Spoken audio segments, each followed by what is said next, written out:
Good morning, everyone. How are you doing? It is wonderful to be here. We have a beautiful sunny day today. Of course, we got a little bit of snow last night. Wouldn't be Minnesota without a little bit of snow. But welcome to this morning's live webinar. My name is Adam Reinwald, and I'm working with Open Voices LLC to help folks here in the state of Minnesota understand a little bit more about arts in digital spaces. And I'm so lucky to have a wonderful team with me today that are going to talk you through a number of aspects of the best practices and strategies behind arts in digital spaces. We've got a lot to cover today, but we are so excited that you are here. We'll introduce ourselves in just a little bit, but I wanted to ask you to make sure you were able to put your comments and chat in the chat over here. We've got already some folks tuning in. Hello, Gretchen Bolka. Nice to see you. We've got some folks all the way from Twin Rivers Council for the Arts. This is fantastic. Love to see where everybody's tuning in from. Do not hesitate to put your questions and comments to each other and us in here, and we'll pull them onto the screen just as you saw right here. Just kind of all of these ways to do this. So we've got a lot to cover today, so we'll get through it as we do. And just so we're all together, we know that this is the beginning of the Arts and Digital Spaces workshop. Most of you have already filled out the Phase 1 questionnaire. We're going to go over that a little bit this morning early, and a lot of today is built on the answers that you have prepared through that questionnaire. Today, of course, is our Phase 2 Webinar 1, the live Webinar 1. You are right here. Webinar number 2 about virtual events, a how-to about virtual events, is coming on November 16th. Give you a few days to have a chance to digest this webinar here, and then we'll have a chance to go through that, and we'll be able to answer some questions you might have for that event as well. Phase 3 and 4 are a chance for a smaller cohort of you all to jump into some deeper, more meaningful question and answer time and an entire workbook module. So Phase 3, a chance to dive deeper, content-specific breakout sessions. You'll be asked to come to one of 3 of those sessions to be scheduled in December. And then Phase 4 is our Learn Together module. This is a group coaching effort so that you all can take a project from idea to ready to implement. And today's session, we're going to talk a little bit about the analysis from the Phase 1 questionnaire. Brian is going to moving from your center, talk about mission, vision, values, informing strategy. Sarah is going to talk a little bit about story time, the way to connect digital spaces in digital spaces. Catherine will show you some actual digital dividends that creativity can lead to some cash. And later I'll talk about usable tech that you might find helpful for your digital space. Back over on our website, bit.ly at Arts in Digital, you will find these handouts, free downloads for your session today. There is a Website 101 checklist. There is a Creating Vibrant Virtual Events mini workbook. And there are a best practices checklist, what you need to know, some reminders for your work there. We've also created a questions prompt on that you can download. Just 3 simple questions, what you would like to take away from today. These do not need to be turned in or given back for feedback. They're for you to prompt some questions for your work. So first off, in the comment chat, tell us a little bit about how you are feeling about arts and digital space today. Type there number 1, 2, or 3. Number 1, boy, am I freaking out. We did hear from some folks in your data and your questionnaire data that is the case. Number 2, so I'm doing okay. I get the digital arts thing a little bit, but I don't fully understand. And 3, I'm excited. Let us know in the comments and chat right now. And that's fantastic. And do not hesitate to put your questions in the comment area. So who are we exactly? Well, we're very excited to be here with you today. Again, my name is Adam Reinwald. I'm the owner of Open Voices LLC. I'm a choral director by trade and a new consultant happening around. And it's really fun to be here with you all today. And I'll pass over to my colleague to my left, Sarah Langworthy.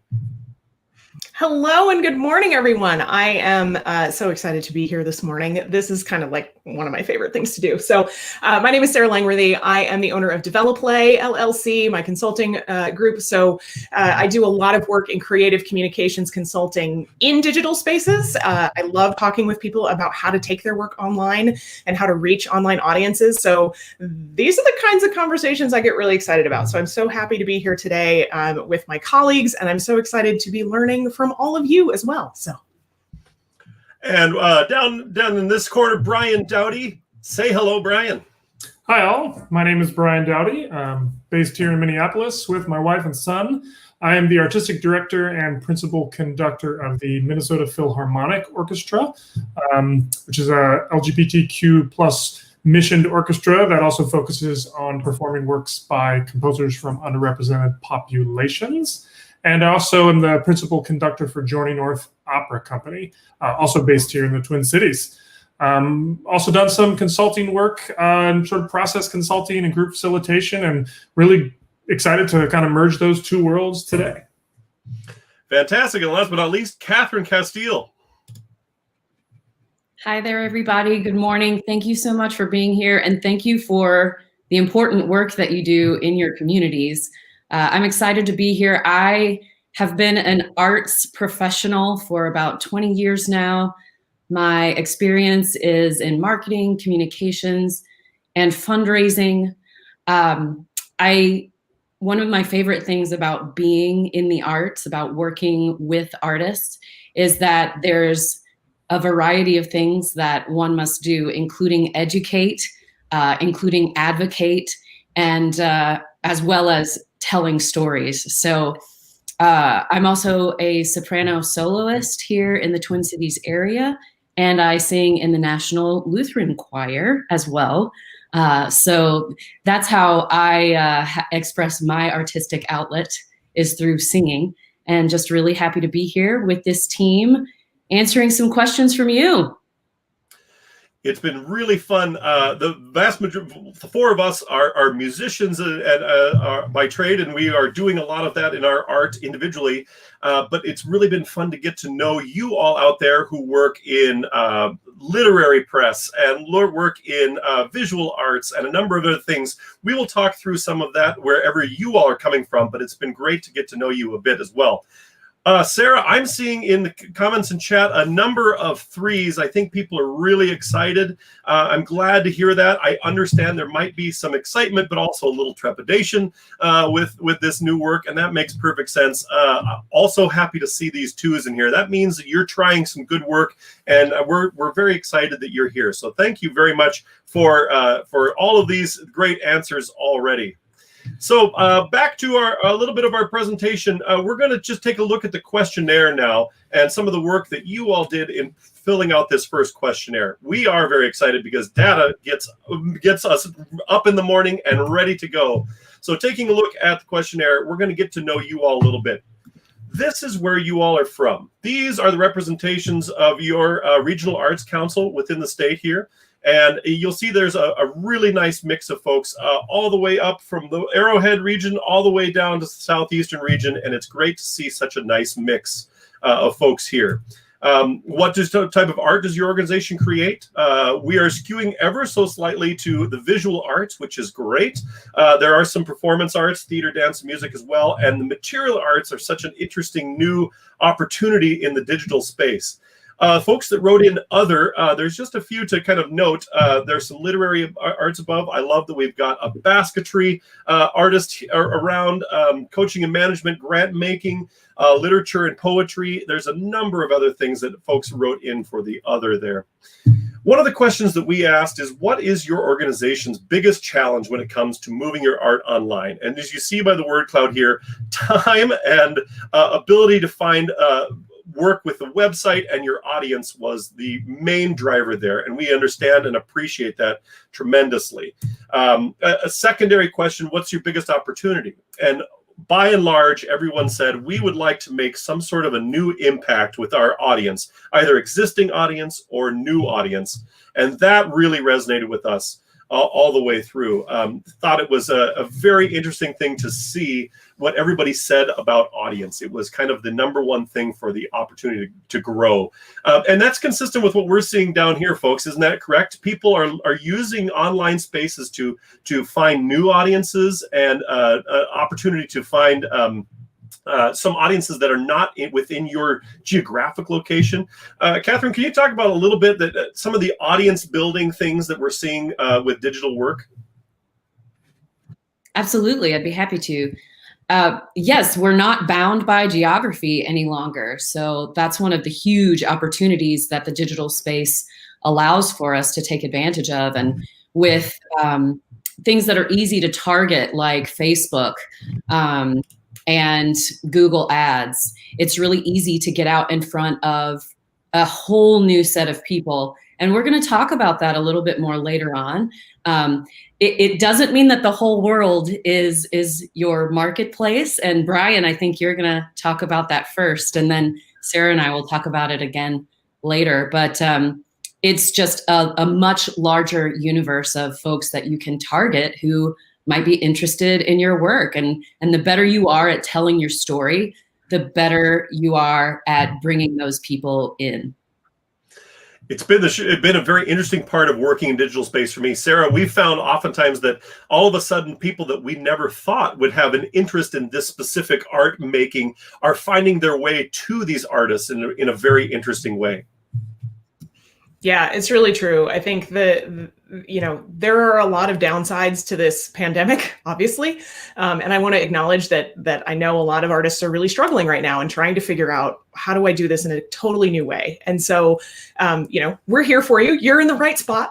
We're going to hopefully give you some ideas and some steps to move forward with that. But I think if at the end of the day, you can feel kind of hopeful for the opportunities that are available to reach new people and to do things a little bit differently. We are all creative folks. And so this is a great opportunity to kind of stretch that creativity a little bit. So responding to this, we are going to give you some strategies for ways to make this a little bit more efficient work, so that your organization, whether that's a single entity owner, proprietor, or a larger board, can be more efficient with your time with online work. And for sure, we're also going to give you some ways to find some new audience and engage new audience and build your audience online. Some of the things that were very interesting for us, we took a look at this question here, rating the digital revenue models your organization is planning to use. I'm highlighting a couple here that are really tremendously interesting.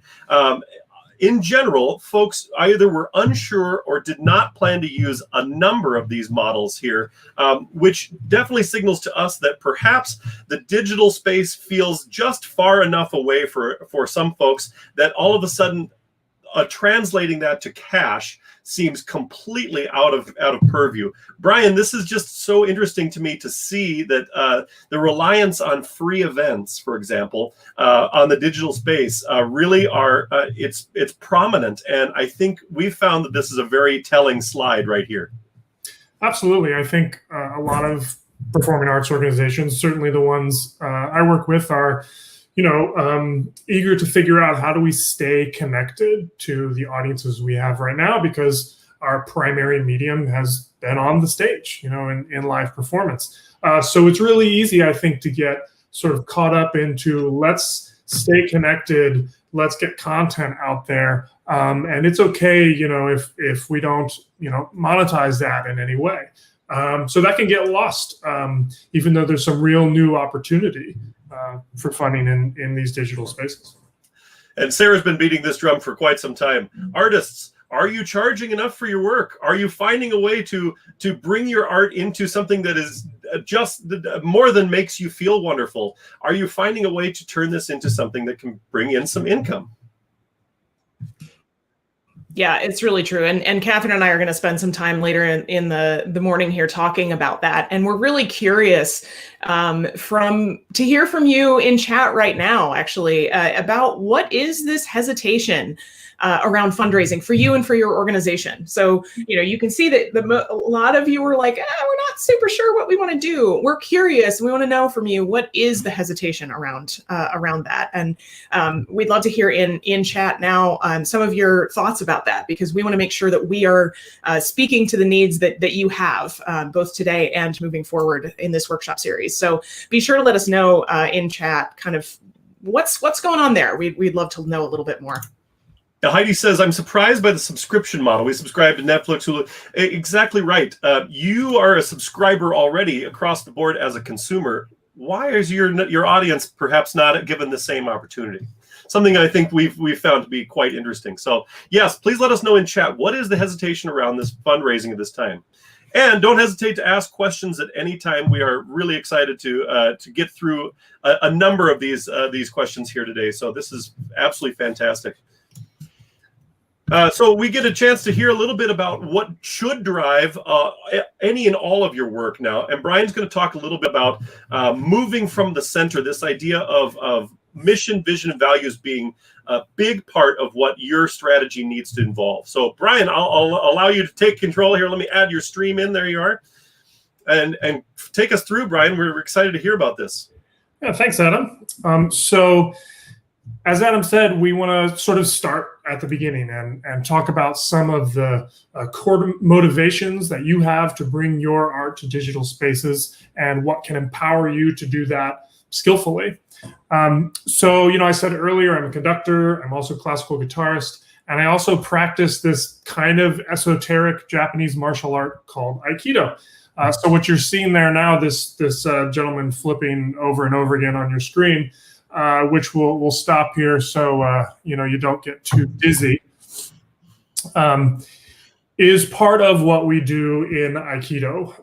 The two big things that we learn to do are to fall beautifully, and when someone is attacking or approaching us in a situation of conflict, to move calmly from our center. So maybe the best place to start is the Aikido concept of 1 point. And this is just literally the sort of center of gravity in your body, which we talk about being sort of a few inches below your navel, that this is the center of your physical person, and that dynamic, beautiful, and effective movement comes when we move from there. It comes from core-directed movement, not from the movement of your arms and your hands. So we also talk about the concept of moving where you're free. So in Aikido, there's a thing where someone will grab your wrist. And the idea is that we don't focus on where we're grabbed or where we're constrained, but rather where we're free. We can move from our center, from our core, and that is usually a much more powerful way to move. And in the case of Aikido, really beautiful, almost dance-like movements come from that. So, we think that really applies here in the sense of how do you get in touch with your core mission and vision and values as the motivator for moving your art into digital spaces and taking some risks there. So before we get to that, I just want to do kind of a wacky thing because, online spaces can feel very disembodied. Can feel distant. You're sitting in your living room right now, maybe, or your home office that might be in your basement and far away from other human bodies. So let's kind of get physical for just a second here. Take a moment and close your eyes and just kind of put your mind on this thing we call the 1 point, or the place that's a few inches beneath your navel, right in the center of your body. And I'm just going to be quiet for about 4 seconds and let you just kind of put your mind there.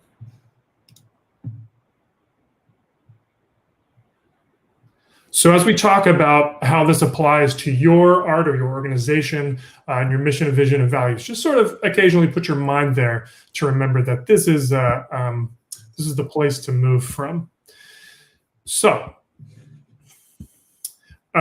you might be here because you want to know, what content do I need to create for my art to be relevant in a digital space, and how do I create it?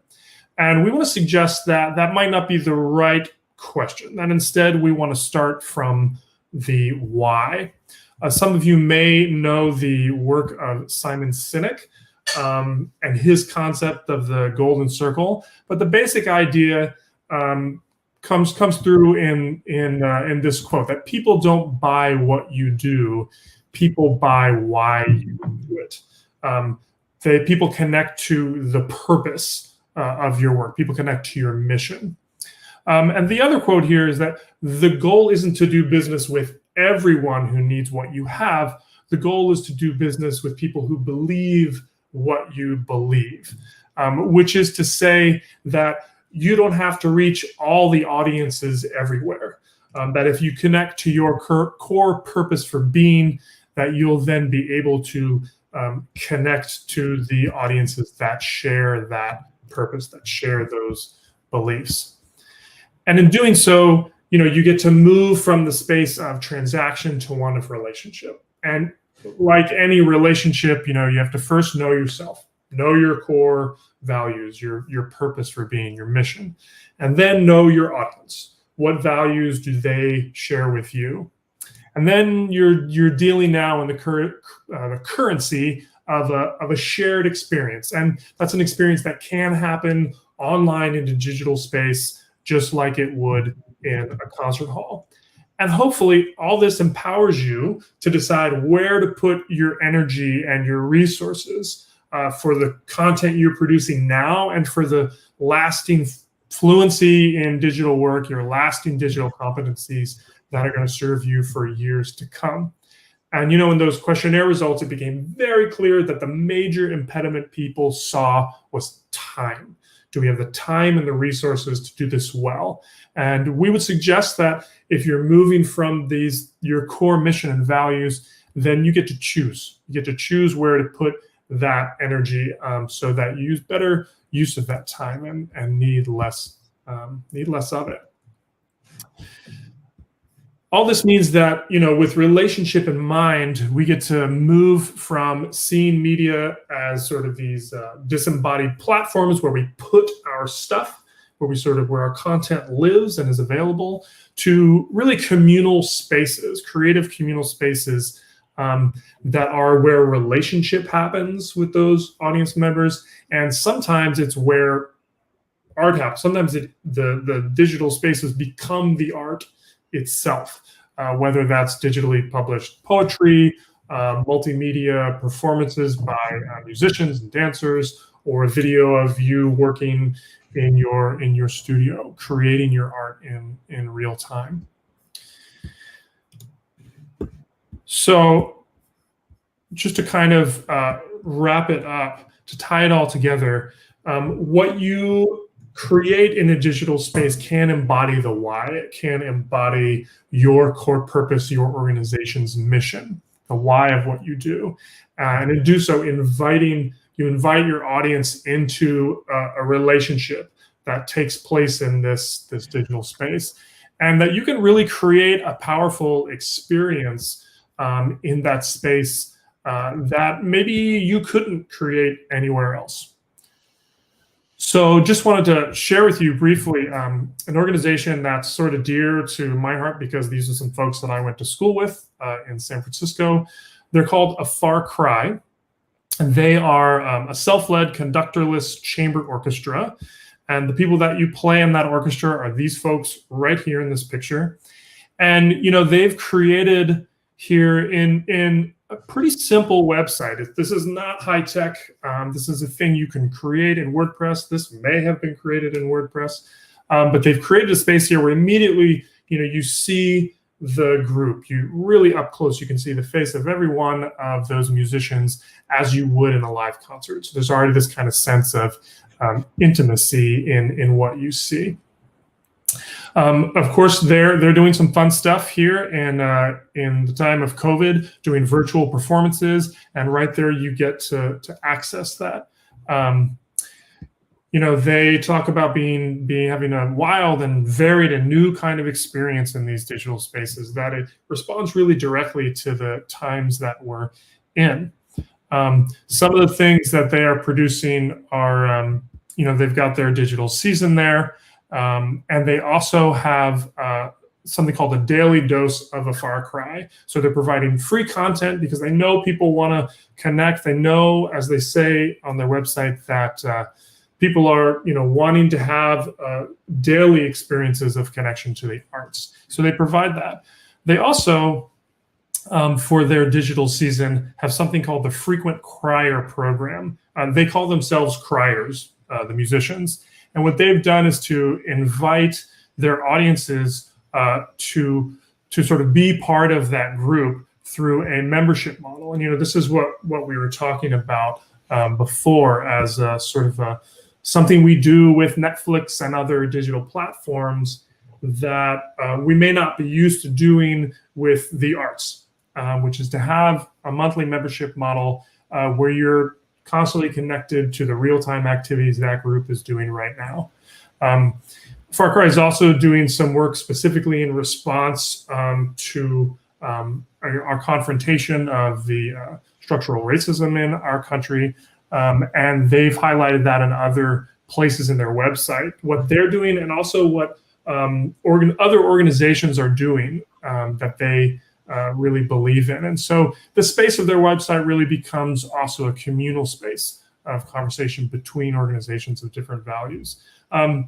So again, this is a way that, a website becomes more than content, more than a place where that lives. It becomes an experience and a relationship between a Far Cry and their audience. So, as we move forward through the rest of this webinar, keep your mind on what is unique about your mission and core values, not the mission and core values of others in your industry or exemplary artists, but yours.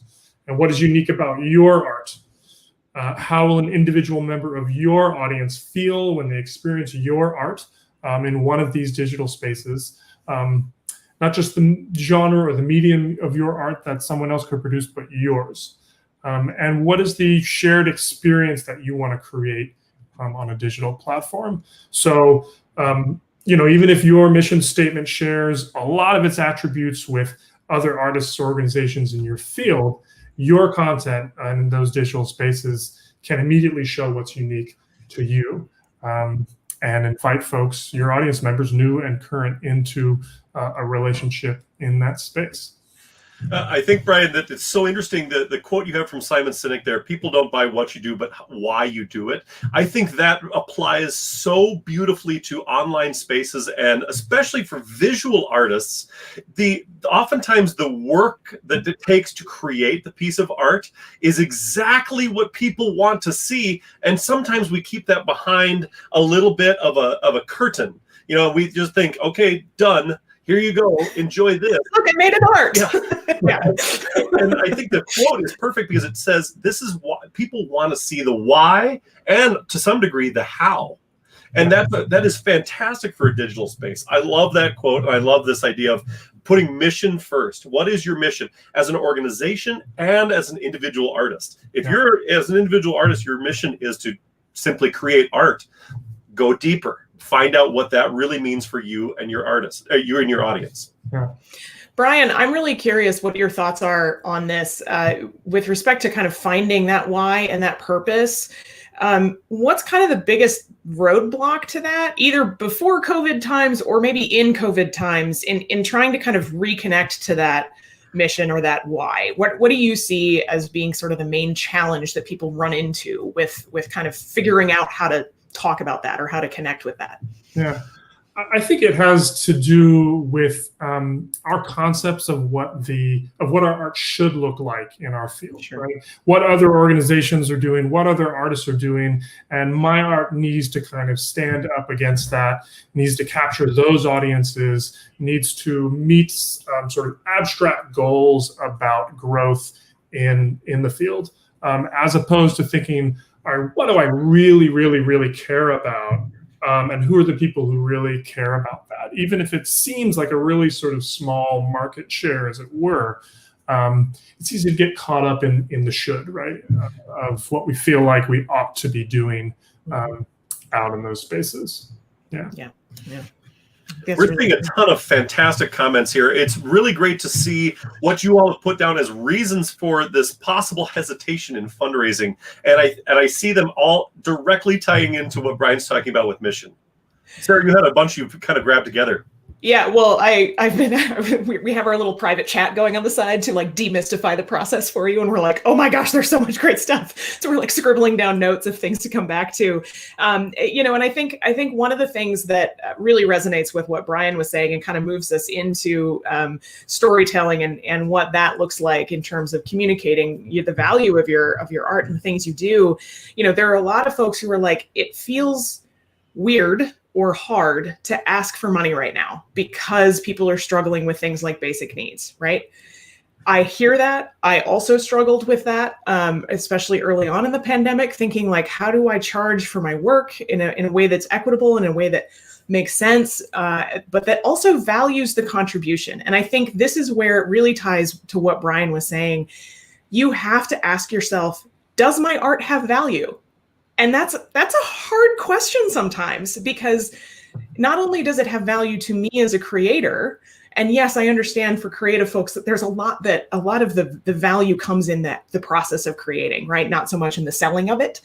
But if your art has value to you, it also has value to other people. You may not be finding those people, or you may not necessarily be super connected with those people, but I guarantee you, if your art is coming from that place of deep creativity and deep connection with the human experience, there are people out there who will want to participate in it, who will want to buy it, who will want to support you continuing to do that work. And so I would challenge the idea of thinking about why we can't charge right now is because, art, basically what you're saying is art isn't valuable, which I know is not what you believe. So it's a hard line to walk, and it's a hard value proposition to make. But we want to kind of talk through how to do that in a way that doesn't feel gross and icky in a time when there are so many people who are really struggling right now. So we want to talk a little bit about how do you tell this story, right? So the part of the challenge in online spaces is that they are very different from in-person spaces. Not bad, just different. And so the way that you approach an audience looks a little bit different in that space. So one of the things I always do when I am first talking with a group who's like, I want to move my stuff online, I don't really know where to start, is I encourage them to answer this question. And I would love for you to answer this question in chat as well. What 3 words do you want your audience to use to describe how they feel after interacting with your art online? For me, this question really helps to clarify what it is that your art does and what it means to the people you want to connect with. So, I'm not interested in like what they think about it necessarily. It's more about how does it make them feel. And so go ahead and in chat when you see this question pop up, curious what you're thinking about with whatever events or art that you are planning on moving to online spaces. What are those words, and how do you want how do you want people to feel about that? I'm curious, Adam. You and I have talked about this question ad nauseum with a variety of different organizations and folks. What are some of the either common themes that come up or sort of the aha moments that you see with people when we sort of posit this question? I think people are rightly thinking of digital space as a place to be fun. And I think that's good. I think people want to feel fun, and it's so much more than they want to. I think people want to be challenged mentally with online work, but I think overall organizations are saying, yes, I do want to just have fun for a moment, especially right now. And I also think that it's a great opportunity for people to correctly say that I want my audience to feel a sense of comfort. And whether that's in the physical art that you produce or in performance art, if that's where you're going and you're seeing what your audience is there, yes, absolutely. Comfort, fun, that's what we're seeing people want for their audience. I think that if you can identify what your audience wants and what you want them to feel, that is just the key way to set some goals right away. Yeah, I love these answers that we're seeing. I am seeing so much about community and connection, which just makes me so happy. And I'm loving this about learning something new or having some fun and feeling that connection to your humanity in a different way. And I think that there's a lot wrapped up in that, and there's a lot about how you all create art that feeds into that very nicely. So I want to kind of move forward here. We have mentioned previously, and will continue to mention, that this has everything to do with your mission. Again, go back to your why. Why are you doing this? What are you trying to accomplish? And think about how you want your audience to feel about that experience. Speaking of a lot of the comments coming in, people wanting to foster that sense of connection and community, your audience and the people kind of across the world, everybody misses connection right now. I'm sure everybody on this stream right now is like, yep, it me. I am also missing connection. And I think there are lots of different ways to think about connection and how that looks. But let us know in chat, why do you think connection is so important to how you approach your art? So many of you have said community and have said connection and said, human spirit and those sorts of things. Talk a little bit in chat, kind of with each other even, about why this connection is so important to the art that you make and to sort of how you reach out in the world. We'll be talking a lot more about ways to do this in sort of the nitty gritty, like marketing and sales and communications side of things. But I think, again, refocusing on why you're doing what you're doing, what you want your audience to feel, and how to foster these kinds of connections. If you can kind of drill in on those three questions, or those three issues, you're going to be in the right space. So what we hope to do in this time of trying to foster connection is move your audience from this, the people who are just sort of like idly clicking through, the doom scrolling, everybody's kind of scrolling through Instagram. Yeah, okay, that's fine, whatever. Not really engaged in your content, not super excited about it. You want to move them from that to this, where they are so excited to see that you have posted something new and are instantly wanting to go out and buy it. That is the thing that they want to do more than anything else in the whole wide world. So how do you do that? Well, there's a number of different things that Catherine and I are going to delve into. And I think, one of the things that is important to think about is that this connection and this relationship that you are building with your audience takes place over time. It does not happen instantaneously, right? You don't move from the guy clicking the forward on the screen to excited minion overnight. It does not happen that way. And so we need to be really conscious of what does relationship building look like. And so I put together this other slide here, kind of tongue in cheek. We all kind of know the rule about Kevin Bacon, the 6 degrees of separation of Kevin Bacon. The idea being that you know somebody who knows somebody who knows somebody who knows somebody who knows somebody who knows somebody who knows Kevin Bacon. I think I did that right. So basically, we're all connected, right? That's the message of that. I just took this and put a little spin on it, the Kevin Bacon rule of 7. And what I mean by that is it takes 7 to 12 interactions with someone to move them from someone who just met you to somebody who is invested and ready to buy something from you or ready to participate in a sort of financial or really engaged deep way. And so when we think about those 7 to 12 interactions, that's a lot of interactions. That's a lot of work, and especially in a digital space. And so, I think sometimes it can be helpful to have those little like monikers in your brain that are like, oh yeah, that thing, that was okay, Kevin Bacon. I'll think about Kevin Bacon next time I approach my marketing strategy. But with that, I want to turn it over to Catherine to talk a little bit about some of these strategies that we use and the ways that we think about approaching a new audience. It's a different space, but that doesn't necessarily make a lot of the ways that you do things and the ways that you do business that different. We're seeing some amazing connection quotes here and thoughts. And I think this is exactly the thing. If we're seeing that engagement and closer relationships build community, yes, absolutely. Bring about change and impact. Thank you, Alice. That's fantastic. Then your online content needs to be about that. Yep. That's the point here. Yep. Too often we send out an email that is, words on a screen, and there is nothing that engages or connects anybody there. And we're going to give you a couple strategies to figure out how best to do that. But that's the point we're trying to make here. You know what creates connection, and you know why connection is important. So your online activities need to mirror that work exactly. That's so comforting to see. And especially given the fear of selling or sort of the hesitancy and like feeling gross around, or like, I don't want to charge people for this and I don't know if that's going to work.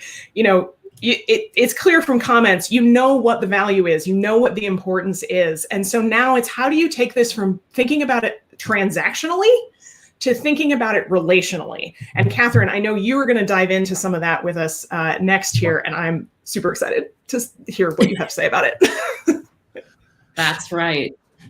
So I want to talk a little bit about the funnel strategy. And I don't know if this is something folks are familiar with or not. Feel free to make notes in chat about whether you've seen this or not. The funnel is a transactional methodology for marketing, okay? So we use the funnel to create our strategy when the primary goal is sales. It's a little bit less based in storytelling, a little bit less based in relationship. And relationship can still happen organically. It's just not primary. So a lot of people look at the funnel as a 3-level funnel as well. So the top of the funnel, affectionately called tofu, is where your market potential is. And then the middle of the funnel, mofu, is where your prospects are. And then the bottom of the funnel, can you guess? It's bofu, are your actual customers. And so this can be a great way to like move people to action quickly when your primary goal is sales. So think about that as you approach different campaigns. What is the primary goal? Is this a long-term strategy or a short-term strategy? If it's a short-term strategy that's focused on sales, the funnel might be the right way to go. There's nothing wrong with using a short-term strategy. But what I want to do is talk a little bit more about the flywheel, which is a relational strategy. So let's talk about that a little bit.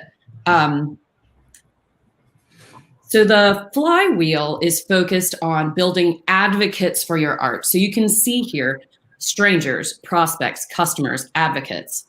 So strangers are the folks who are going to be most likely to be interested, most likely to become prospects. So again, I want to think about what Brian said earlier from the quote from Simon Sinek.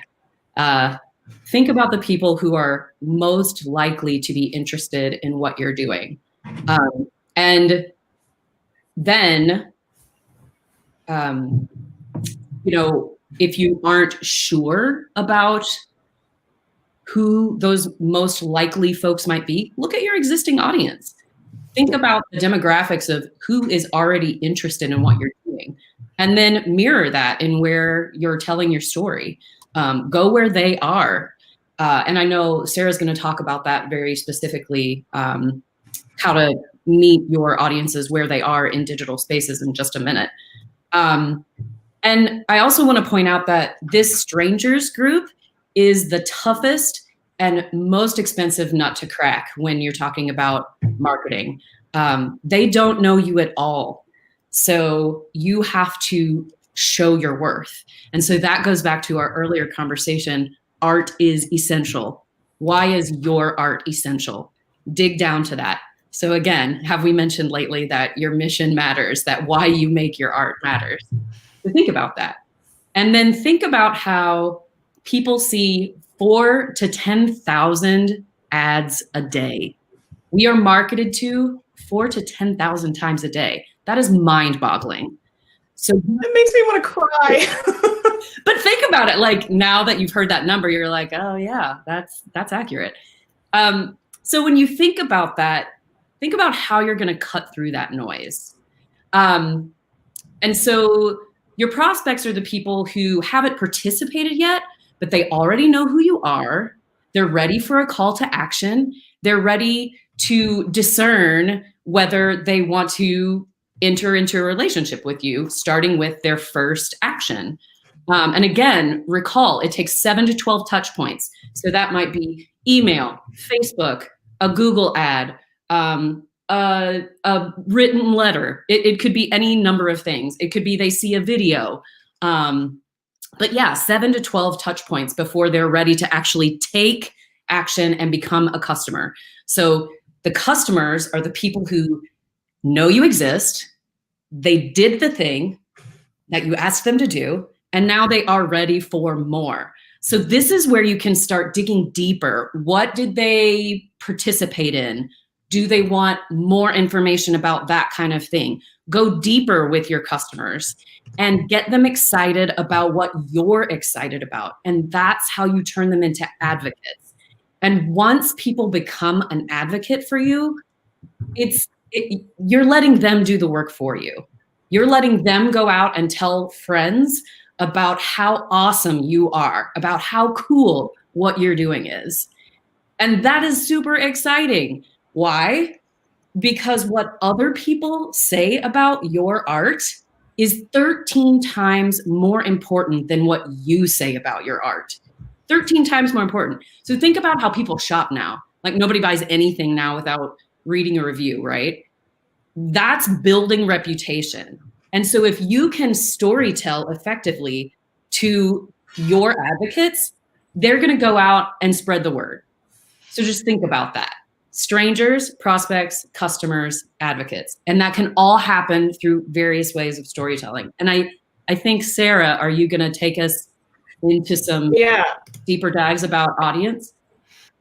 Yeah, and these are just kind of questions that I want to pose to the group to take away and think about so that we kind of keep moving through the flywheel here. But I think it's important to really be thinking critically about your audience. I think sometimes in the digital space, we're like, well, everybody is my audience. No. Still focus. You still want to be really focused on who are these people? What do they like? Where do they spend their time online? What feedback are you getting about what they want and what they don't want? What do you know about their digital comfort? Are they people who are like, yep, if you do a Twitch stream and start a TikTok channel, I am right there? Or are they the type of people who are like, I don't know how to find a YouTube video, right? So you need to think about the level of scaffolding that you need to provide for your audience, and what is it that they want, and how do you reach them where they are? And those are some kind of important questions to think about as you drill deeper on this question. Thanks for that. Yeah. Meet people where they are, man. It's important. Okay, so the next layer of the flywheel, the next layer of this relationship that you're building with people, you want to attract, you want to engage, and you want to delight. Probably most of you have heard of the whole Disney idea, surprise and delight. There's a reason why that works. So think about attracting your strangers and prospects, that earliest group of folks, the people who haven't taken action yet. What are the things that are going to interest them?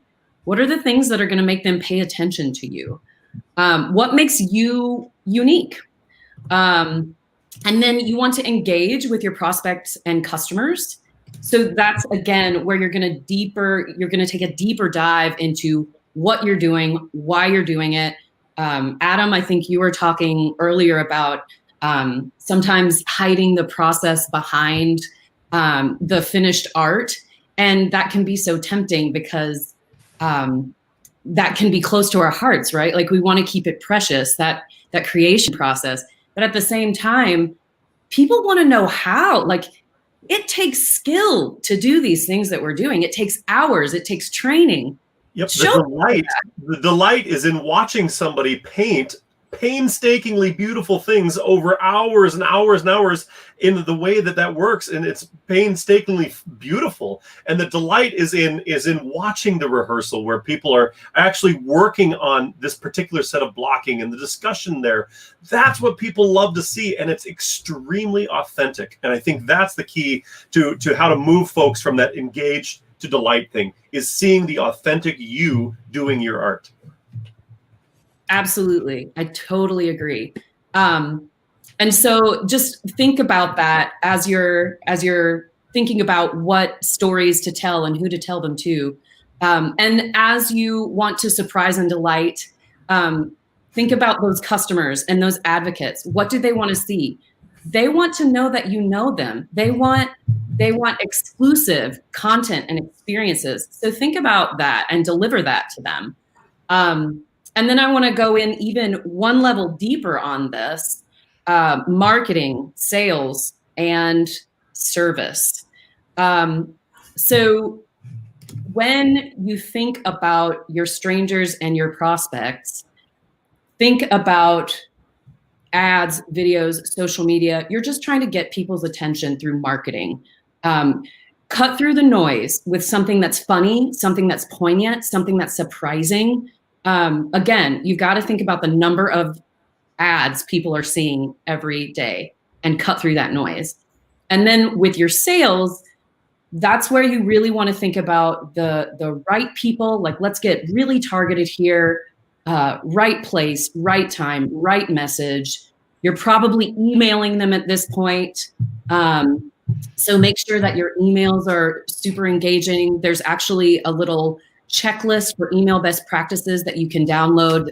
I think Adam will point you to that again later in the session today.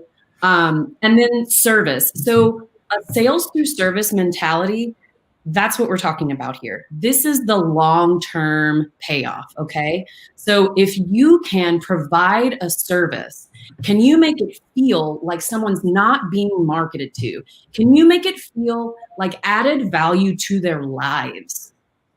If you can do that, then you're going to connect people to what you're doing. You're going to connect people deeply to what you're doing, and they're going to stick with you. And that's what's going to get them excited and talking about what you're doing with their networks. And that's exactly what you want. It's interesting to hear marketing, sales, and services. Sounds very jargony in some ways, but it's true. Other ways to think about that might be attention to action to sharing that action. So if marketing, sales, and service feels like it goes way over, think about it, break those words down just a tiny bit more. Attention, action, and sharing that action. Does that work for you, Catherine? Thinking about this a little different way? Oh yeah. I mean, you can put different words to it. These are just the words that I picked. If you want to think about it a different way or use different terminology, feel free. 100%. These are just ideas. These are just ways to think about your strategy, so that you can kind of chart the customer journey from how they heard about you to how they get excited about you and want to tell everyone they know about how cool what you're doing is. And that's exactly what you want. Word of mouth is best marketing. It is. And like my favorite thing is that you can is that like I can identify the organizations or the groups or whatever, the people who have done this for me, right? You're like saying, okay, they are diehard fans. They love everything you do. And I was like, oh yeah, I can name the Yep. things that I love to that degree. And you're like, how did they do that? Like, how did they turn me into a tiny minion?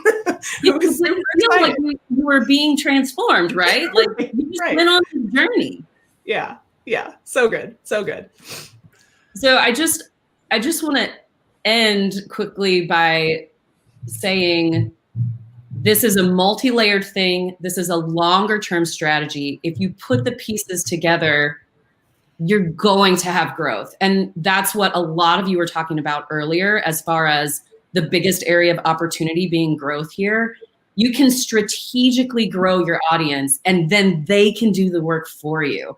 How cool would that be, right? So just one final reminder that what others say about your art is 13 times more important than what you say about your art, what other people say. So build your reputation and watch it grow exponentially. Awesome. And with that, I feel like we've been talking a lot. We have been talking a lot. I think is it time for us to maybe it's time for a dance break. Should we have a dance break? All right. We invite everybody to get up, or, if you still want to stay sitting, join us in a little bit of dance break. We're going to play some copyright free tunes for you to enjoy for a couple of minutes here.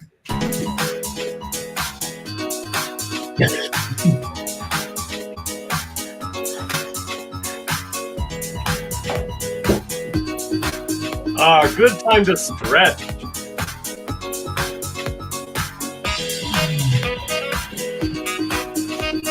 Everybody dance like your Charles Schultz character.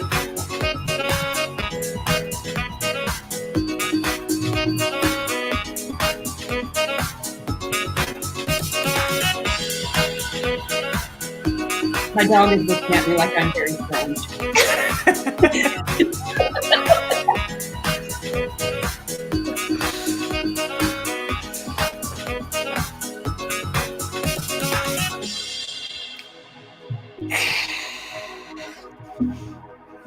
Thanks, Gretchen. It's great to see you, even virtually.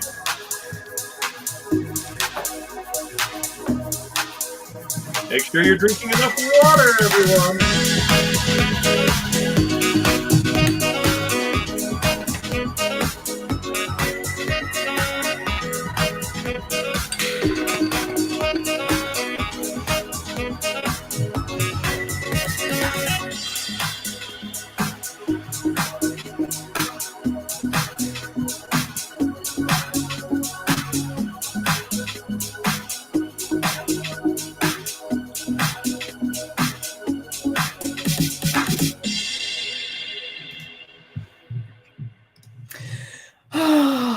I don't know about you guys. I feel better.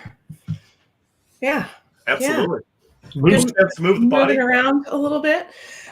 So, one of the digital space best practices that we want to impart to all of you is if you're going to do a longer thing like this, make sure you have a dance break or a stretch break or a bio break or some sort of break, because staring at a screen all day is really hard. I don't know if y'all have noticed that, but it's a thing. So, yeah.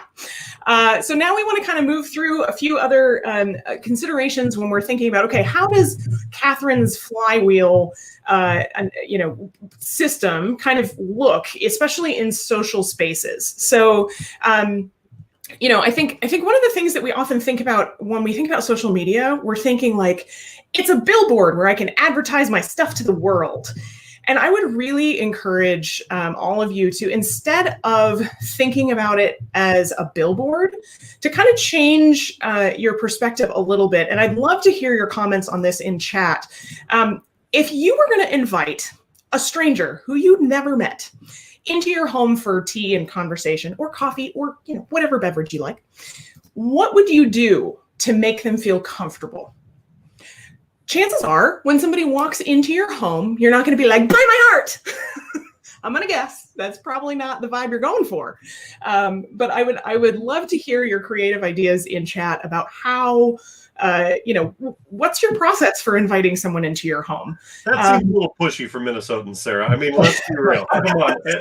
That's true. Minnesotans are the most polite folks ever, and Minnesota artists are even more so. True. Okay, well, the like posing next to your art and being like, yes, I love, do you see this beautiful? The passive aggressive approach, that's very Minnesotan. That is maybe a little more on brand, but curious for all of you in chat, what would you do? Offer a tour. I love that suggestion. Maybe you've got lots of your art in your home. That's lovely. Genuine welcome and being authentic, right? Great. Love this. Ask them what they're interested in. Thank you. That is so important. Getting to know the person that you're inviting into your home and into your space, that's like relationship 101. And yet somehow when we get into the digital space, we kind of forget that that's a thing that we should probably do.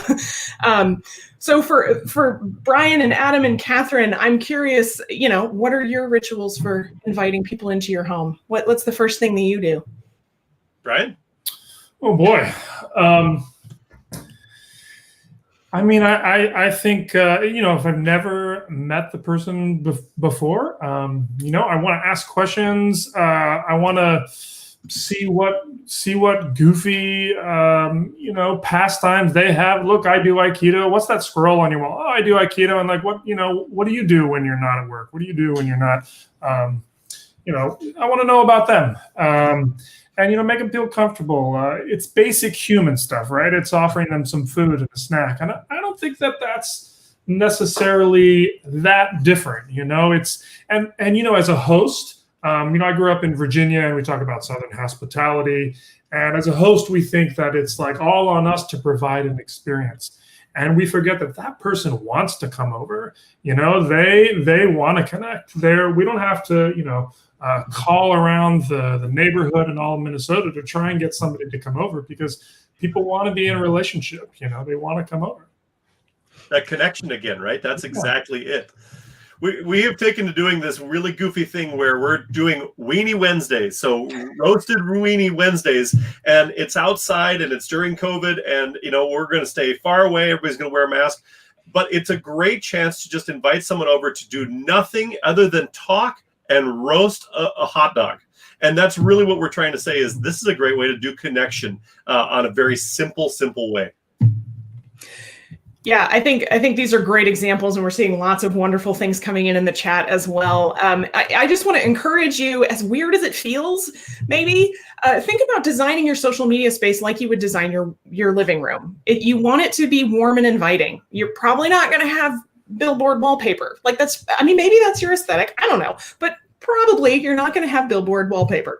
And thinking again about your mission, what drives your passion, and sharing that passion. I want to call this comment out because Jan has this great suggestion and idea for folks. So she participates in 30-day painting challenges, and you're required to post a painting each day on Facebook. So friends look forward to seeing that daily posting. Friends then share them, and it expands an audience. That is a great suggestion, Jan. Thank you for chiming in with that. And I think this kind of segues very nicely into a game I want to play. You guys, I like games. I'm a big board game fan. So we're going to play a little game called Drab to Fab. We're going to freshen up some of these social media posts. So I didn't take direct examples because I didn't want to quite go down that route. But what I'm going to show you is an example of probably the kind of post most of us have seen at some point on a social media platform that you might have a very specific reaction to. And then we're going to freshen it up a little bit and show you a different spin, a different way to approach a similar kind of message. So for our first drab, item number 1, so you have on a Facebook post, that choir you liked once because your bratty niece told you had to. They post on Facebook, it shows up on your feed, reserve your tickets now for our fall program, with a link. And then Facebook, they do that auto-populate link thing, and it just looks terrible because there's no photo, there's no video, there's nothing interesting, right? How many of us have seen this post? Yeah. Mm-hmm. Yep, it's real. It's a thing. So how might we freshen that up a little bit? One way to do that would be, again, engaging your audience, asking them a question. Are you feeling that midweek slump? Us too. So what's keeping you motivated today? We took a little time at our rehearsal last night to sing some unusual tunes to put some pep in our step. We hope you enjoy. And then there's the little tag about reserve tickets for our fall program. So you can do a little bit of explaining to folks, again, where to find you, how to support you, how to buy tickets, while also engaging them in something fun and lighthearted, and encouraging some conversation in your posts as well. And that's content creation there a little bit too, Sarah. We're going to get into maybe a little bits about how to do that easier and better. But it obviously there's a video there. So how are folks going to do that? Well, we'll get to that in just a little bit. But this is a much freshened up post. So example number 2, this one comes actually directly from us. What I did is I kind of gave the sort of traditional, what you may have seen in other places as like information about webinar sessions, right? So we could have presented something like this to you all, that we are doing the Frackum, we call it internally, we call it Frackum. It's the from Adam, help. Acronyms are hard. Wow, it's the Forum of Regional Arts Councils of Minnesota. Wow, Sarah, wow. Oh, winning. So we could have said that this is a webinar series and that it is about digital engagement strategies and implementation to increase revenue in the arts.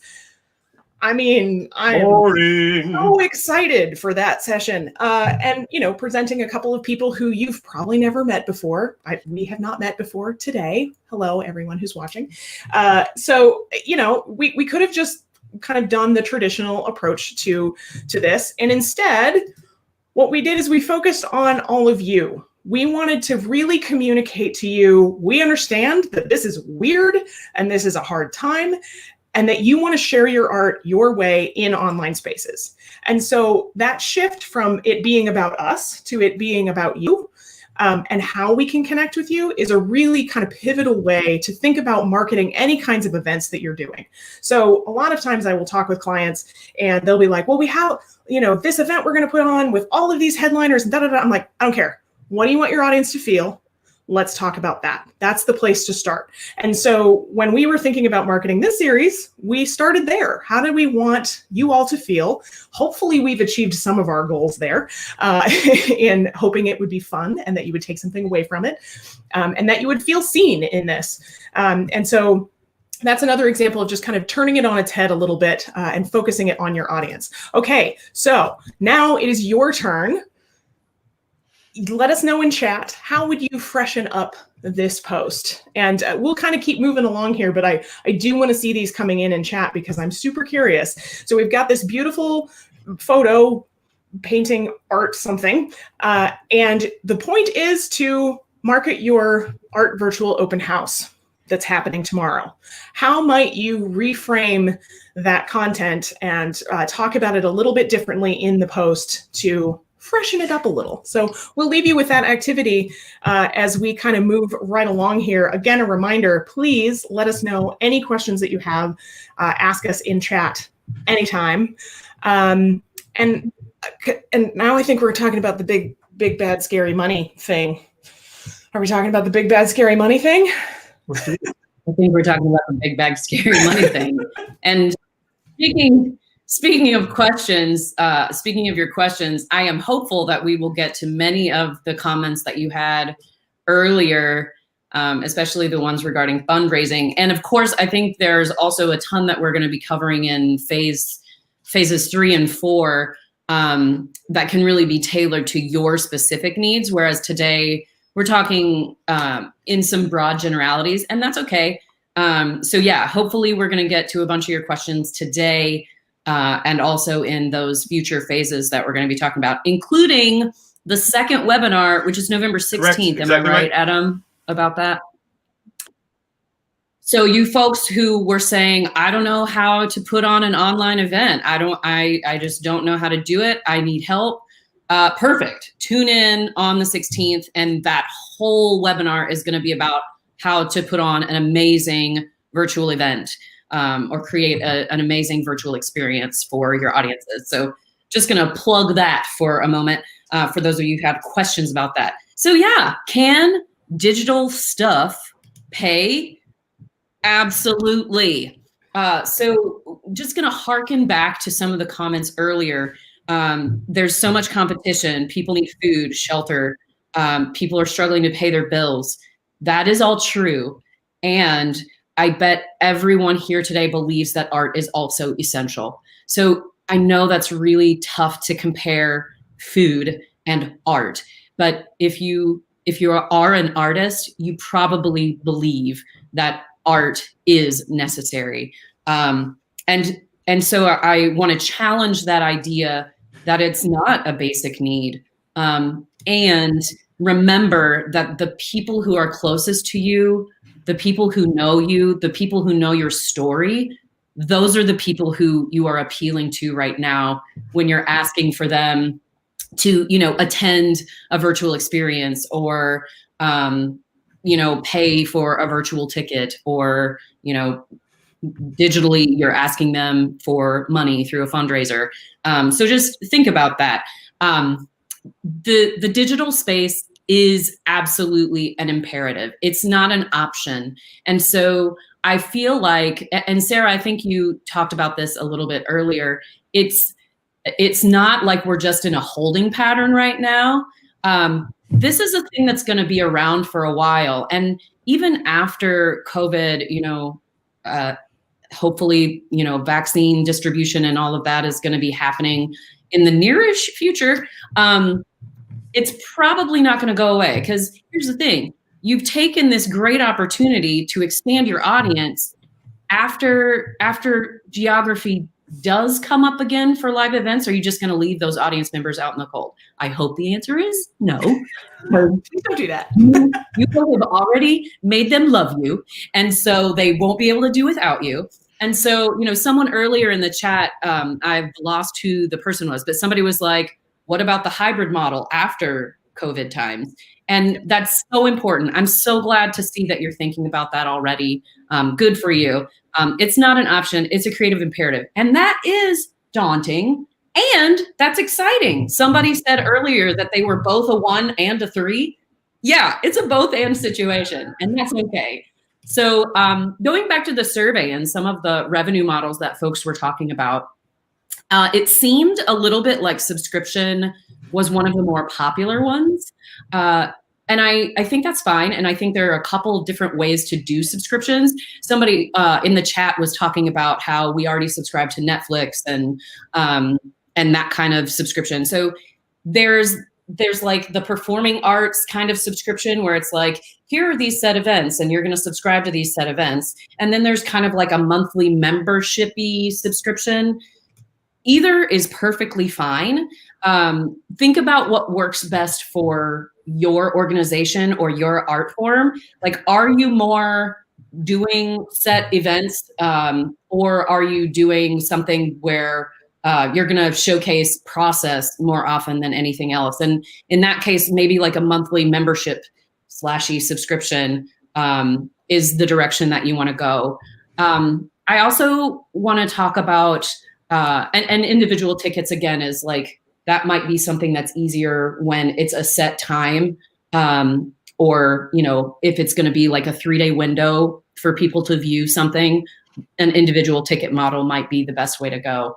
I also want to talk about pay what you want. And I specifically haven't said pay what you can. Just want to be sensitive to people and how pay what you can might indicate some level of socioeconomic status and just trying to be sensitive to that. So let people pay what they want.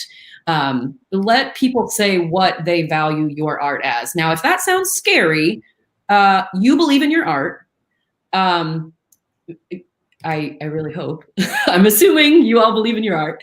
And it's okay to have a suggested price. So just think about what you would value your art and price make a suggested price of that amount. And I think you will be surprised. What data is showing is that so many people pay the suggested price or higher. So think about that. And then also sliding scale. And that's kind of similar to pay what you want, except that there's a minimum and a maximum. So you're setting a low end and a high end. So think about if that model would work for you. And then there's the free. And I saw a lot of people asking about this. You know, there's so much competition. Why would people pay if I'm looking at my notes. Why would people pay when there's so much out there for free? That's a great question. And again, I want to challenge you to believe more in your art. What you do is vital. What you do is necessary, and what you do is cool. So get behind it, like own that, okay? So, and there's nothing wrong with offering your art for free if that relates back to your mission or your core values. That's also fine. Just know that you're gonna need to be more reliant on donations. And if you're comfortable with that, fantastic. And if you're not comfortable with that, maybe think about why you're feeling pressured to put your content out there for free.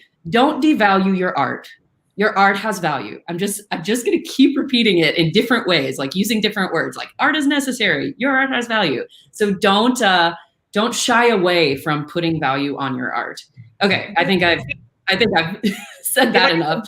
One thing about the free thing, just because you want to think about the free model and how to use that, I want to challenge you. You can give away some stuff for free.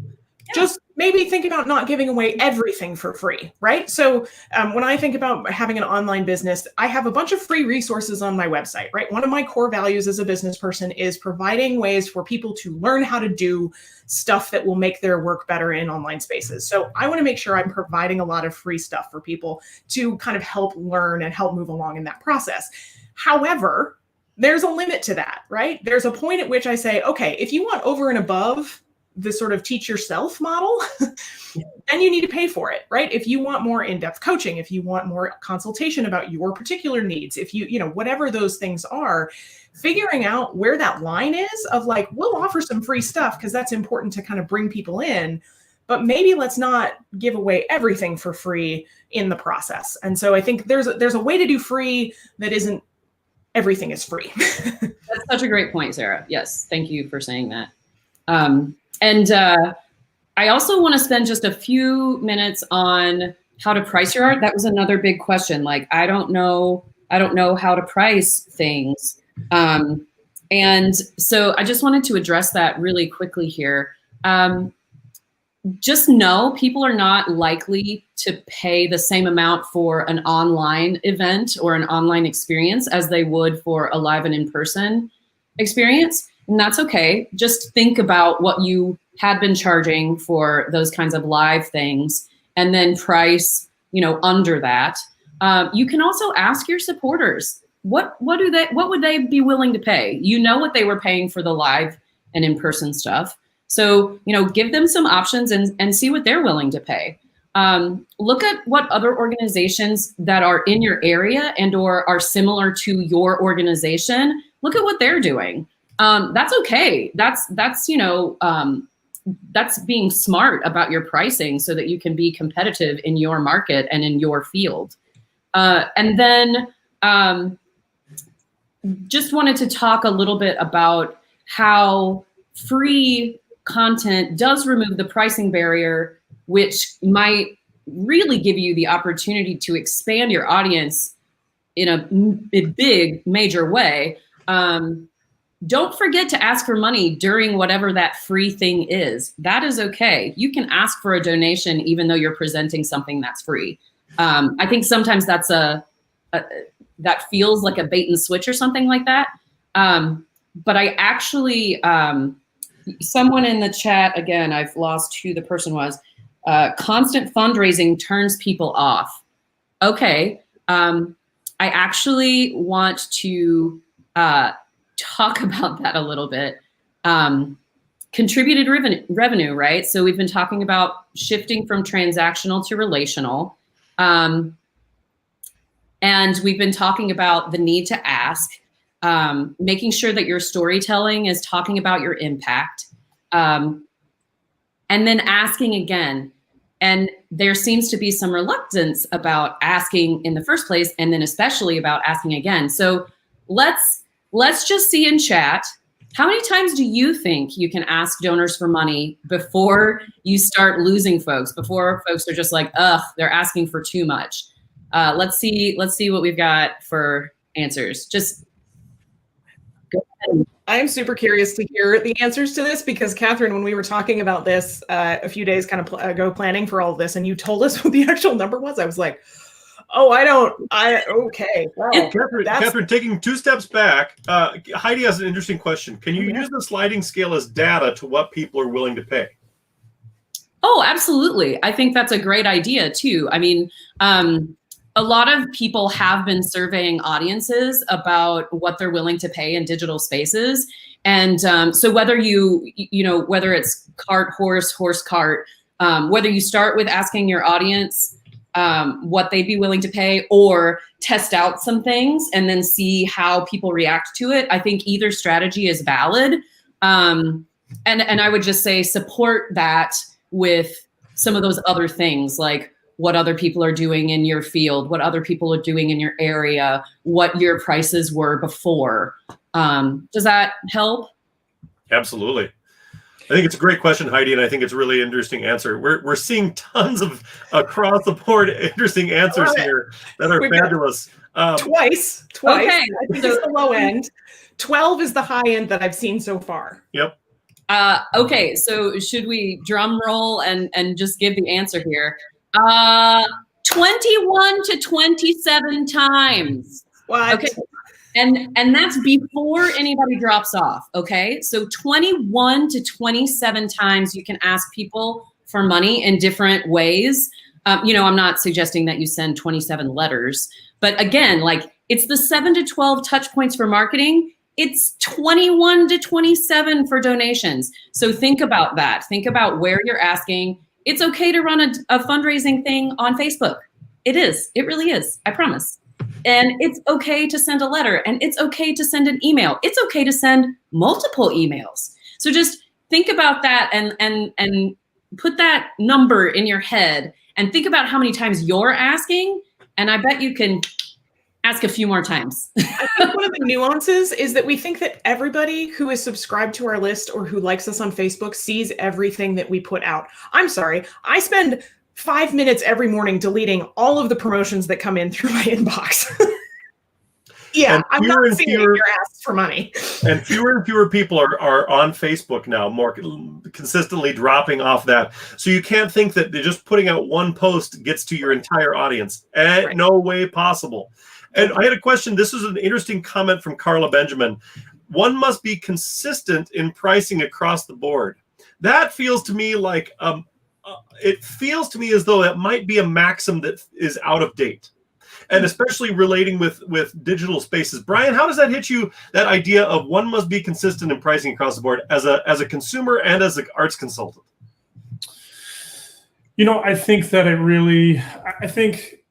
when we ask that question, we tend to think about us, right? We tend to think about like, am I being consistent? Am I doing the right thing as a business or an artist? So to think about the person that's receiving that ask, right? It's as much about what they value and how much value they put in the thing that you are asking them to engage in. And some different people will respond differently to different amounts and as they relate to different kinds of content.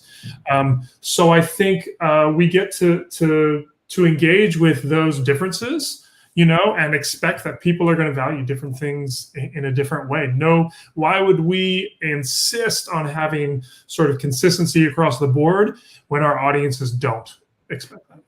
That's exactly it. I think that's on the money. And this other question, was so interesting to me. Mira asked, could you talk about the relationship between non-transactional versus the ask? Catherine, could you expand on that just a little bit? The idea of the ask, and then what is non-transactional relationship? That's fantastic. Catherine. Yeah, that's a great question. Thanks for that. Sure, we can talk about that. I want to make sure to say that you will acquire some donations from people who you may not know. So acquisition can happen, donations can happen, ticket sales can happen with folks who are just learning about who you are. It's just easier to make that ask, and you make the ask in a slightly different way when you have entered into a relationship with this person, because they know the thing that they're getting. They have been with you. They have participated multiple times, potentially in multiple different ways. And so you're tailoring that ask to them in some ways, because it's based on the fact that you know them and they know you. Whereas sometimes the transactional ask is, often a lower amount. Often it's about like a matching fund or something like that, double your gift today. Often it's related to the fact that they are watching your thing in the moment. You've put up a donation ask on that presentation and they're responding to that. And those are all still great ways to go. It's just a little bit different, a little bit higher level, a little bit more directly an ask, and a little bit less relational. I hope that answered the question. I think so. That's fantastic. And Sarah wanted to tag on to two questions we have here. Is this specific to fundraising? The ask amount times, yes, kind of, but also it has a little bit to do with the other bit. And then Sarah wanted to mention this one. How do you ease into this for your current audience without turning them off when you've been doing everything for free so far? Mm-hmm. This is huge and the crux of what we're talking about here. Yeah. So I love that question. And also I love the name of your art, Holy Socks Art. I love that. I don't know what it is, but it sounds cool. Anyway, so speaking to your question about this, I think that there are a couple of ways to kind of introduce the idea of your fans supporting you, right? So instead of it being like, I'm going to put up a paywall and you can't access any of this, it's saying, this art takes time and takes energy and takes me to make, and I need to pay my bills. Being honest about that is okay. One model that you might want to look into a little bit is called Patreon. If you have not heard of Patreon, I highly recommend looking into that. What it does, and it's really for independent creators, it allows people to sort of subscribe or be patrons of your content. And basically people are saying, I will support you for $5 a month to make your art, right? So you end up sort of building this community of people who like have loved your art for a long time and love all the free stuff you do, but who are willing to take that next step and say, you know what, your art is so important to me. I want to support you this amount per month. And then you can have some content that is then only for those people who are paying. Then they talk to all their friends about all the cool stuff that they get as a part of, you're being a part of your patron family. And then that kind of continues to roll. So that's one model that I would definitely encourage checking out. I think just asking. I honestly think a lot of people right now are feeling very giving and feeling very, the need to support arts through this time. And so being really open about that with your audience and the people that you've been providing free content for, I think that's the best way to go. Catherine, I'm curious about your thoughts on this question about whether that ask number is specific to fundraising or whether it includes paying for a piece and those sorts of things. Because for me, I think like they're related, but they're not. I doubt you're going to be asking for money and also pounding people over the head with buy my stuff at the same level. So I'm curious what your thoughts are on that. Yeah, that's a great question. And I think the mailman is coming. So my dog, if you hear my dog freaking out in the background, it's because the dangerous mailman is here. Yeah, I think it's a both and situation. So your fundraising asks are going to be different when you're talking to that acquisition level of people, those folks who maybe haven't interacted with you quite so much, than when you're making an ask to people who do know you and have participated multiple times.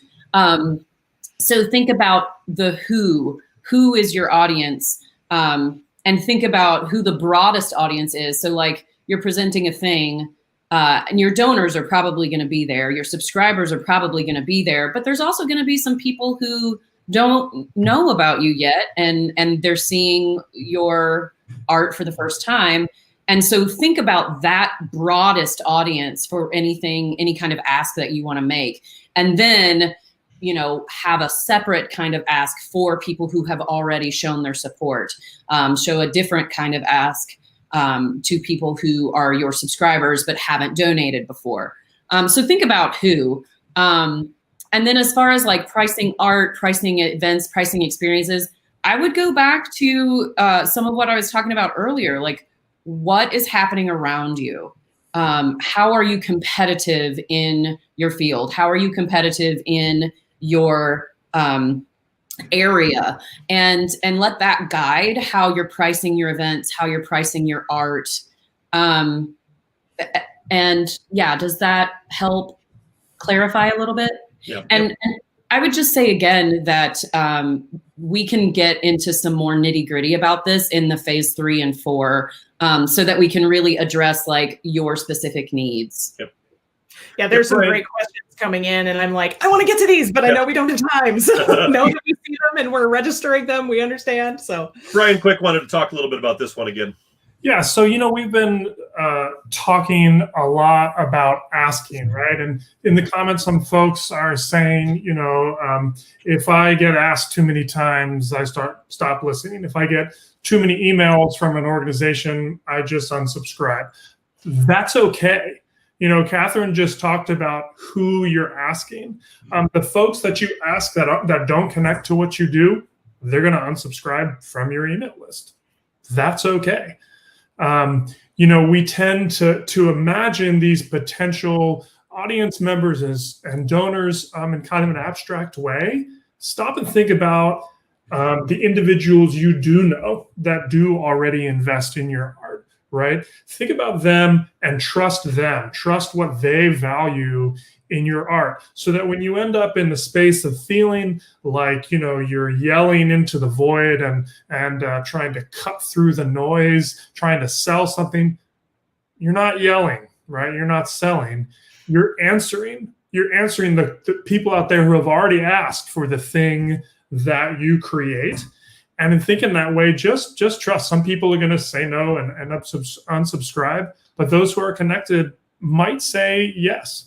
And you don't have to feel worried about the 21st, 2nd, 3rd, 4th, 5th, 6th, and 7th ask. And just to piggyback on that, that's such a great point, Brian. And maybe you're not communicating with that group of folks who don't know you as well quite as often. So it's not just think about who they are, think about the number of touch points you want to have with that person. Because you are trying to establish a relationship with the folks who already know you and have already shown support and have already participated multiple times, you probably will communicate with them more frequently. And those are the people who aren't likely to unsubscribe because they want what you have to offer. So also think about segmenting your list a little bit. And I know segmentation is like this whole other thing that can scare people, but it can be as simple as people who have done a thing multiple times and people who haven't. And you're already, ahead of the game if you're talking to those two groups a little bit differently and with a little difference in frequency. These questions are fantastic. This is a great opportunity to remind you that as we move into phase 3 and phase 4 a little bit later, phase 3 is an opportunity to go into content-specific breakout rooms with the 4 of us. And these are a chance to really ask some nitty-gritty questions. What we're going to do is put the slide deck from today up on our landing page, bit.ly /arts in digital. Again, it looks like it's right here. Some of the handouts that are there today talk about kind of a website checklist one-on-one. Catherine put together some wonderful best practices for a number of parts of digital work, but especially email practices. She mentioned segmenting lists. Email is a thing that people do. People respond to, read, and act on email. It needs to be a part of all of your strategy going forward. So she gave you some great best practices there. I want to very quickly kind of move through just some other little bit of nitty-gritty on tech stuff. This is a part of the slide deck that we'll share here. We're talking a little bit about video and editing and storage and communication. This will all be up for you to take a look at, but grabbing yourself, even if you're an individual artist, finding some way to capture your video is fantastic. Really necessary in this time. It could be an iPhone or something like that, even on Zoom, but don't let the perfect be the enemy of good. Somebody mentioned that there was an opportunity to rearrange some thinking. I think Bob said here, a move from free to a charge might cause us to scrutinize and assure continued quality. Yes, but I would also argue that there is a level of authenticity in perhaps some slightly lower quality things that your audience absolutely will pay for and will enjoy as well. So there's a balancing act there. Talking a little tiny bit about some video editing software. This is stuff that anybody can have. It's very basic, but I recommend starting with something like Filmora Wondershare. It's a great way to cut up some video that you get either from your phone or from a potential camera you buy that is relatively inexpensive. This is also relatively inexpensive and a great small learning curve. I do not suggest you jump into the Adobe Premiere and Final Cut Pro worlds right away, but those are options for sure. And when you have a chance to need a little bit of a refresher on how you then share some of these things, we put together a little bit of a fluency with file sharing thought between Google Drive and Dropbox. It's a little tiny bit of a video you can watch on just how to do that, and you'll be able to see that in the slide deck here. Going through what looks like a Google Drive bit, a way to share your content internally and externally. So I know that some folks in our audience today have some questions about file sharing and things like that. That's a great opportunity to get to in phase 3, but here's just a little kind of run through of what those look like, both in Google Drive and on Dropbox as well. So just a couple of quick things to show you here. You will again have a chance to go through all of these slides on your own. They will be available at bit.ly /arts in digital. And we have a couple of other questions that we want to get to sure in here a little bit. But remember the free resources. All of these are available on the link at the bottom here for you to jump into. The next virtual events how-to webinar number 2 is coming out November 16th, both on the website Arts and Digital and at your regional arts council website. If you would like to get in touch with us, please contact me at adam@openvoicesllc.com. Sarah, Brian, and Catherine each have links here as well. Sarah to her website, Develop Play LLC, Brian to his website, Brian Dowdy, and Catherine's LinkedIn profile is a great way to get a hold of her. I'd love it if all communication can run through me, and then I'll get it out to my team members here that are just so excited to talk to you all. We're looking forward very much to phase 3, and we'll get a chance to share that a little bit later, but we'll hopefully see you very soon for phase 3. Sorry to run out of time. You all were wonderful today. Thank you for your great questions. If you have questions, there's an opportunity to ask them going forward on Bitly and Arts in Digital on that website there. Sarah, question. One thing to say about the website, the website link that you're saying, the bit.ly/. Make sure it is case sensitive. So make sure you are typing capital A, RTS, capital I, N, and then capital D digital. So that's the best way to get to it. We also put it a couple of times in the chat here. So yeah, find all your resources there. So that's what we've got for you today, and we're very excited to jump down this work for you with you later when we get into phase 3 and phase 4. Again, phase 4, we're going to break up into smaller cohorts of 4 to 6 people, depending on who is able to join into that group. And those cohorts are going to work with one of us in 3 sessions between January and April that will take your idea for digital work from idea all the way ready to implement. So that's what it will be, following the workbook module that we put together there.